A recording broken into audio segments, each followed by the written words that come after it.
15 August स्वातंत्र्य दिनानिमित्त sunrise public school Bibi दारपळ येथे संगमेश्वर कॉलेजचे क्रीडा शिक्षक प्राध्यापक संतोष खेंडे यांच्या शुभ हस्ते ध्वजारोहण करून स्वातंत्र्य दिन साजरा करण्यात आला।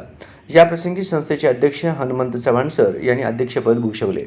प्राध्यापक संतोष खेंडे यांनी आपल्या भाषणात विद्यार्थ्यांना स्वातंत्र्यासाठी ज्यांनी हुतात्मा पत्करले, देशासाठी बलिदान दिले त्यांना अभिवादन करून त्यांनी केलेले कार्य विद्यार्थ्यांसमोर सांगितले। तसेच देशाच्या प्रगतीमध्ये क्रीडा क्षेत्राचा देखील उल्लेखनीय वाटा असतो, त्यामुळेच क्रीडा क्षेत्राबद्दल देखील माहिती सांगितली। ऑलिम्पिकमधील आपल्या देशातील युवकांची कामगिरीही सरांनी सविस्तरपणे मांडली। अध्यक्षीय मनोगतामध्ये चव्हाण सरांनी स्वातंत्र्य मिळवण्यासाठी क्रांतिवीरांचे बलिदान, महात्मा गांधी, पंडित जवाहरलाल नेहरू, सुभाषचंद्र बोस यांच्या कार्याची थोडक्यात माहिती सांगितली। तसेच विद्यार्थ्यांमध्ये देशाभिमान जागृत करणे आज काळाची गरज असल्याचे नमूद केले।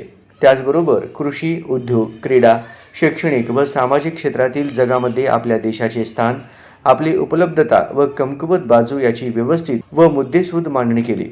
आपला भारत देश महासत्ता होण्यासाठी अगोदर प्रत्येक युवक मन, मेंदू व कणगटाने बलवान होणे गरजेचे आहे।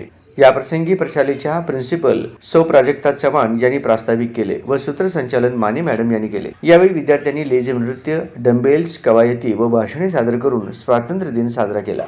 या कार्यक्रमासाठी प्रशालेतील सर्व शिक्षक, शिक्षकेतर कर्मचारी, पालक व विद्यार्थी बहुसंख्येने उपस्थित होते।